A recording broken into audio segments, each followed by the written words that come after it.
Hi friends, snacks YouTube channel पे आप सभी का स्वागत है। आज मैं आप लोगों को नंबर सिस्टम का एक बहुत ही बेहतरीन कॉन्सेप्ट क्लियर करने वाला हूं, जिसमें आप इसको लास्ट तक देखिए ताकि आपको अच्छी तरीके से समझ आ सके। तो आज का हमारा पहला टॉपिक है नेचुरल नंबर। तो नेचुरल नंबर को हम बोलते हैं प्राकृतिक संख्या। तो प्राकृतिक संख्या क्या होती है? वही संख्याएं जो एक से शुरू होती हैं, इस तरह से 1 2 3 पर। अब नेचुरल नंबर हम इसको क्यों बोलते हैं? क्योंकि दोस्तों नेचुरल नंबर कैसे बना है? 1, पहले 1 में 1 ऐड हो गया तो क्या बन गया? पहले 1 हुआ, फिर 1 में 1 ऐड किए तो क्या बन गया? 2, फिर 2 में 1 ऐड कर दिए तो क्या बना? 3, फिर 3 में 1 ऐड किए तो क्या बन गया? 4। इस तरह से ये जो नेचुरल नंबर है वो 9 तक बन गया। इस तरह से 9 तक बन गया। लेकिन आगे का नंबर कैसे लिखा जाए इसके बारे में पता नहीं था। तो अब क्या किए कि यहाँ से अब एक जीरो का आविष्कार हुआ। किसका आविष्कार हुआ? जीरो का आविष्कार हुआ। तो जीरो के जैसे आने से 9 के बाद 10, 11, इस तरह से 10 से लेके फिर जितना भी हमारा जो नंबर है वो पूरी तरह से पूर्ण हो गया। अब जैसे हम कोई भी बड़ा नंबर लिखे, जैसे 23,430, इस तरह से बड़ा नंबर भी लिखेंगे तो वो नंबर पूरी तरह से पूर्ण हो गया। किसके आने से? जीरो के आने से हमारी जो नंबर है वो पूरी तरह से पूर्ण हो गई। इसलिए हम इसको क्या बोलते हैं? इसको हम पूर्ण संख्या बोलते हैं। तो दोस्तों आपका कॉन्सेप्ट अच्छी तरीके से क्लियर हो रहा होगा। अब हमारा जो नेक्स्ट टॉपिक है इवन नंबर। अब इवन नंबर किसको बोलते हैं? इवन नंबर को हम बोलते हैं सम संख्या। सम संख्या किसको बोलते हैं? सम संख्या वही संख्या होती हैं जो 2 से पूरी तरह से विभाजित होती हैं। जो संख्या 2 से पूरा पूरा भाग जाता है। Even number a number which is exactly divisible by 2 is called even number। जो 2 से exactly divisible हो जाता है उसको हम क्या बोलते हैं? Even number. जैसे 2, 4, 6, 8 और साथ में ये 0 भी रहेगा। 0, 2, 4, 6, 8 इस तरह से। तो ये क्या नंबर हुआ? Even number. अब हम बड़ा नंबर को कैसे पहचानेंगे? जैसे मैं लिख दिया 332, तो इसको हम कैसे पहचानेंगे कि ये इवन नंबर है कि ऑड नंबर है? तो इसको पहचानने के लिए हमको इसका इकाई डिजिट देखना पड़ेगा, इकाई अंक देखना पड़ेगा, इसका यूनिट डिजिट देखना पड़ेगा इस नंबर का। तो यूनिट डिजिट में क्या है? 2 है। तो ये जो इवन नंबर है 0, 2, 4, 6, 8, क्या इसमें से कोई नंबर यहाँ लास्ट में आ रहा है? यस आ रहा है। क्या आ रहा है? 2 आ रहा है। इसलिए ये जो नंबर हुआ ये नंबर इवन नंबर हो गया, जिसको हम सम संख्या बोलते हैं। तो हमको पता चल गया अब चाहे जितनी बड़ी संख्या हो कौन सा इवन नंबर है कौन सा ऑड नंबर है, इसको आप जान सकते हैं। अब नेक्स्ट टॉपिक है ऑड नंबर।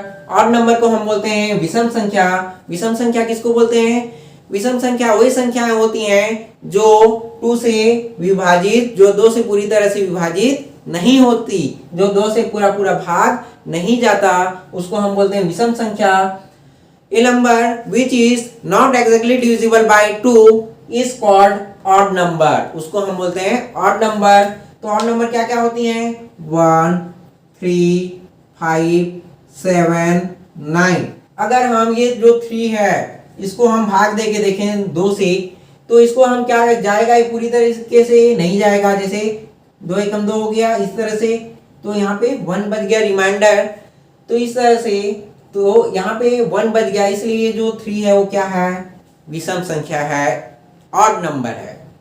तो अब हम बड़ी संख्या को कैसे पहचानेंगे कि वो इवन नंबर है कि ऑड नंबर है? 1634 इस तरह से बड़ी संख्या है, बड़ा नंबर है।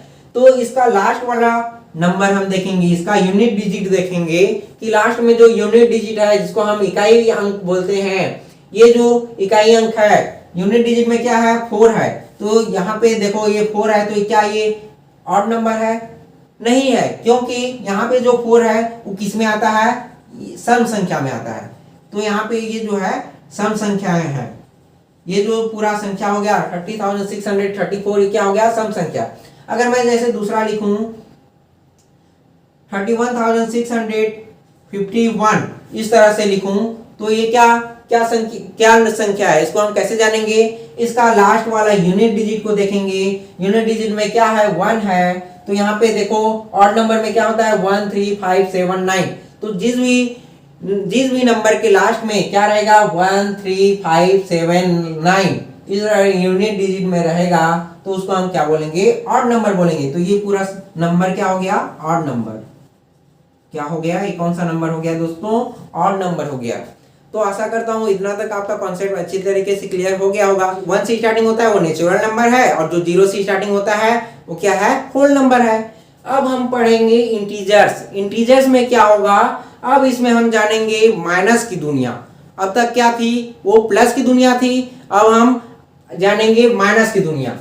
तो ये 0 1 2 3 4 5 इस तरह से ये जो है प्लस की दुनिया हो गया और जो इधर आएगा वो क्या हो गया -1 -2 -3 -4 -5 से लेके इधर इंफिनिटी तक इधर आइए प्लस इंफिनिटी। 0 1 2 3 4 इस तरह ये प्लस की दुनिया हो गया और ये क्या हो गया ये माइनस की दुनिया हो गया। तो ये प्लस और माइनस की दुनिया दोनों मिलकर क्या बन गए इंटीजर्स जिसको हम बोलते हैं पूर्णांक। ठीक है दोस्तों ये जो ये प्लस की दुनिया ये 1 2 3 4 5 इस तरह से ये कुछ नहीं है मतलब कोई भी साइन नहीं है मतलब प्लस साइन होता है। तो ये जो है प्लस इधर प्लस हो गया प्लस इंफिनिटी तक और इधर क्या हो गया इधर -1 -2 -3 इस तरह से माइनस इंफिनिटी तक जो नंबर जाएगा उसको हम क्या बोलेंगे इंटीजर्स जिसको हम पूर्णांक बोलते हैं। यहाँ पे ये -1 -2 -3 -4 इसकी जरूरत हमको क्यों पड़ी इसके बारे में मैं आपको एक एग्जांपल के थ्रू समझा रहा हूं। मान लेते हैं एक सब्जी बेचने वाला है, एक क्या है सब्जी बेचने वाला है ना, सब्जी बेचने वाला है। तो वो क्या करता है 1000 रुपए का 1000 रुपए का सब्जी थोक में खरीद के लाता है। क्या करता है थोक में सब्जी खरीद के लाता है ना। अब उसको जो है वो सेल करने के लिए अब कितना का सब्जी लाया था वो 1000 का सब्जी लाया था। अब उसमें से वो 900 का सेल करता है ना, उसमें से वो 900 का सेल कर देता है और उसका जो बाकी सब्जी रहता है वो खराब हो जाता है सड़ जाता है। तो उसको ये जो सब्जी बेचने वाला है उसको क्या हुआ घाटा हो गया। तो इसी घाटा तो इसको कितना का घाटा हो गया। तो ये जो सब्जी बेचने वाला है उसको कितना का घाटा हो गया 100 रुपए का घाटा हो गया। तो इसी घाटा को दर्शाने के लिए यहाँ पे माइनस चिन्ह की जरूरत हमको पड़ती है। ठीक है दोस्तों तो आशा करता हूं कि इसका इंटीजर्स किसको बोलते हैं पूर्णांक किसको बोलते हैं ये अच्छी तरीके से समझ आ गया होगा। वे नंबर जो 0 से लेके 1 2 +1 +2 +3 +4 +5 डैश डैश डैश से लेके प्लस इंफिनिटी तक जाती हैं और -1 -2 -3 -4 से लेके माइनस इंफिनिटी तक जाती हैं उनको हम पूर्णांक बोलते हैं, उसको हम इंटीजर बोलते हैं। तो हमारा नेक्स्ट टॉपिक है प्राइम नंबर जिसको हम बोलते हैं हिंदी में अभाज्य संख्या। तो दोस्तों अभाज्य संख्या क्या होती है। अभाज्य संख्या वे संख्याएं होती हैं जिनके केवल और केवल 2 गुणनखंड होती हैं। इसको हम इंग्लिश में क्या बोलते हैं प्राइम नंबर। तो prime what is prime number A numbers which has only 2 factor is called prime number. अब इसको हम एग्जांपल के थ्रू समझते हैं कि कौन सा नंबर प्राइम होता है और कौन सा नंबर प्राइम नंबर नहीं होता। अब जैसे मैं बोलूं 1, अब इसका फैक्टर कितना है। अब फैक्टर कैसे निकालते हैं इसको ये किसे पूरा भाग जा रहा है 1 पूरा भाग जाना चाहिए है ना, पूरी तरह से विभाजित होनी चाहिए, पूरी तरीके से डिविजिबल होना चाहिए। तो वो क्या अगर डिविजिबल होता है तो उसका फैक्टर कहलाएगा। तो ये 1 किससे हो जाएगा 1 से ही होगा 1 1 जा 1 इससे ही होगा 2 से तो नहीं हो सकता। तो इसलिए ये क्या होगा ये जो है प्राइम नंबर नहीं है। अब जैसे नेक्स्ट ले लेते हैं 2।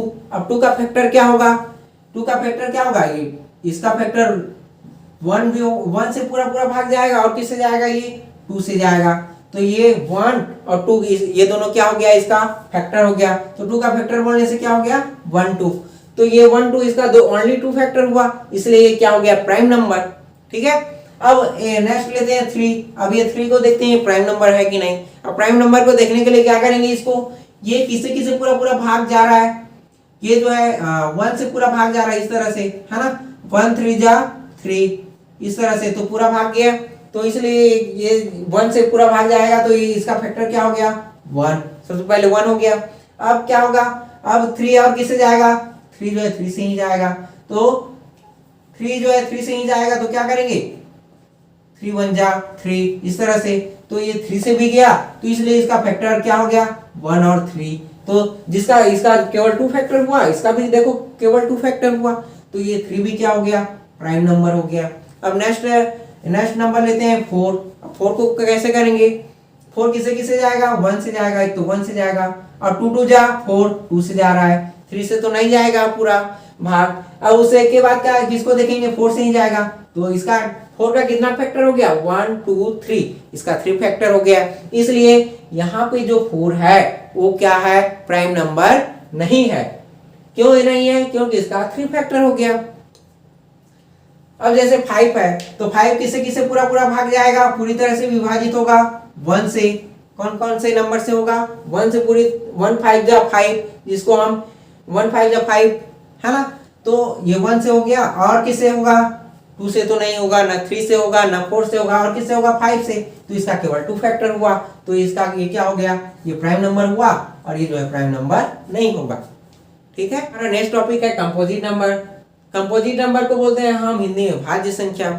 तो कंपोजिट नंबर किसको बोलते हैं, a number which has more than 2 factor, जिस नंबर का फैक्टर 2 फैक्टर से अधिक हो जाएगा तो उसको हम क्या बोलेंगे कंपोजिट नंबर। अब चलिए देखते हैं कैसे होता है।